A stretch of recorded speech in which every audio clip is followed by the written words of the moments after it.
Hello and welcome to this video. Today I'm going to be doing a stack analysis on Chewy. Now, if you don't know what Chewy is, it is a pet food company that delivers to your doors, and they are quite unique. That's why I'm going over them today. Now, of course, remember, if you like this video, don't forget to like and subscribe. And of course, this isn't financial advice. This is primarily for education and entertainment purposes. Right, first we're going to go over the graphs, and we're going to take a look at some SMA and some RSI. Now, firstly, if we take a look at the graph, as you can see, recently had quite a nice run. As you can see, trading all the way down here in May 24, and now it's trading all the way up in 35. Now, it is trading a bit down from where it was earlier. As you can see, it usually has been up in 50, and it has also been down in 20. So as you can see, usually it used to trade a lot higher, and after it bottomed out right here, this was the actual bottom of it. Now it is trading up. Now, I like this company quite a lot personally. I don't own it yet. I am thinking I'm going to buy some next month, perhaps. But the reason I like them is because they have no real competitors that deliver dog food to your doors, and also their products are just great. They make their own dog food. It's not just that they deliver someone else's. They make their own, and they have a very loyal customer base. And as you're going to see in the earnings later, they just keep growing their revenue. Also, they have a quite unique thing. Once your dog dies, say that if you stop ordering dog from them, they will send you flowers. Now, as you can see recently, we just have this golden cross, as you can see in the SMA, which means that the upwards momentum is currently high. This is quite nice. As you can see recently, we did see death cross, of course, when we were going down from this almost 40 bucks up here, and then when we bottomed out right here at the 29. So now it has been performing quite decently ever since, which was back in the 9th of April. So past 3 weeks, it has been performing quite decently. We did see a bit of a drop yesterday, but that doesn't really matter. Also, that's actually today. As you can see, we're down by 2% today, actually. So yeah, I like it quite a lot because don't have any real competitors. And let's say you purchase from them once and you have a dog for 10 years, it dies, they send you flowers. Then maybe in a year, or maybe half a year later, when you're gonna buy new dog food, why wouldn't you use them again if you had such a great experience last time? So that is they have a very unique business model and it works perfectly. As you can see, they're also a quite decent company, $14.5 billion market cap, which is quite great. As you can see here, the earnings previously this year, they were up by 3,327%. That is why this was up so much. No, that wasn't that one. When was this? That was this one, of course. As you can see, it also jumped quite a lot. It was down 25, then traded all the way up in 30, so it jumped like 20% for the day, which was quite insane. Then next time they were down by 82%. So as you can see, it is sometimes it swings up quite high and low. As you can see, and then again they beat it by 82%, and this one they beat it by 200%. That is this one here.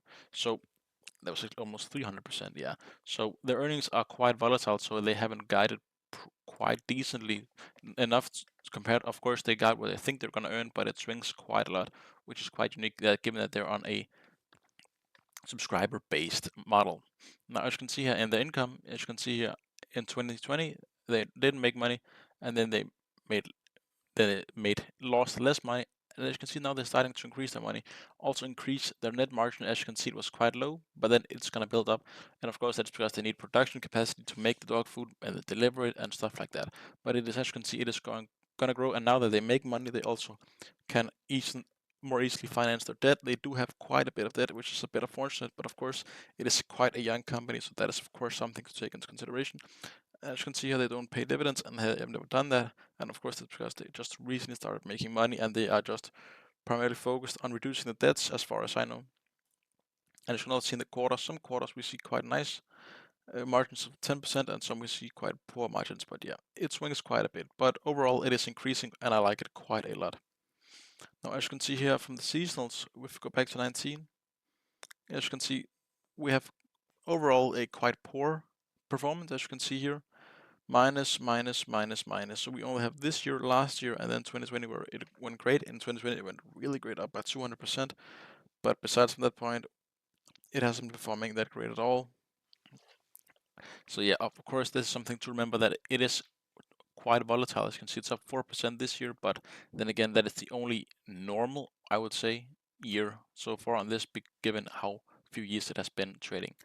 Now, as I said earlier, we're also going to look at the RSI.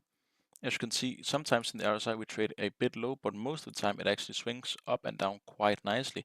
We don't see it permanently, but we do see some ups and downs. As you can see, we trade up here for this is a few weeks.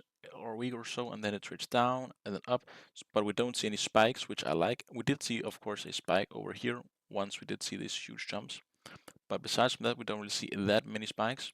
So this is the company that trades upwards in the RSI or below the RSI for quite a while, either in the lower or upper channel. It is quite up and down. But recently we did actually see that it has been trading quite nicely. As you can also see here, it is increasing. So it has been trading quite nicely. And we have very few pitfalls, and those are very, very few of. And of course, if you don't understand what RSI is, if you're below 50 but above 30, you're in the lower channel, which means downward momentum. If you're above 50 but below 70, you are in the upward momentum. And is it above 70, it is overbought. And is it below 30, it is oversold. So that is why if you see in the future RSI, they're going to be very, very shortly lived up here and down here. Now for the technicals on this, as you can see for the day, it's actually still a strong buy, even though as you can see up here, it is minus, but that is just because we've had so great upwards momentum recently. Let me just get down here again. And then if you see for the month, it is still a buy, so just current momentum is quite great, even though of course we do see a bit of a problem with the tariffs and stuff. They're actually quite good, greatly placed, because they make most of their food in the US, I actually believe.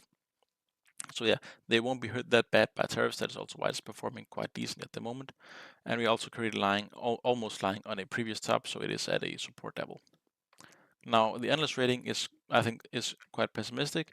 As you can see, we do have 33 analyst ratings on this. We have 18 strong buy, 3 buy, and 12 hold.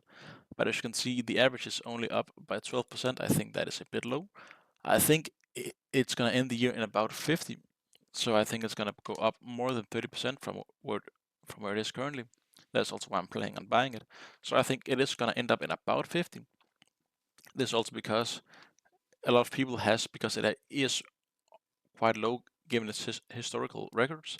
So it is quite low. So I think a lot of people are still going to want to buy up, because currently, of course, there's a saying, when in trouble, double. So I think a lot of people are going to buy. We might see that some people are going to sell because they then get their money back and they don't like it because they've been in minus for so long. But if you buy this stock, it has to be for the long term. It's not something you throw out next year. You got to keep this for 10, 15 years. I think you're going to make great money on it. As you can also see here, just in their annuals, as you can see how they're guiding, and more and more and more and more money. So of course this is quite great. I also see this in the future as a dividend stock, simply because of the way that their business model is made. So I like it quite a lot, and my personal rating is about 50. I think that is the price target of it. Now, if you did like this video, please don't forget to like and subscribe. And of course, if you want me to make an analysis on other companies, please leave them in the comment section below.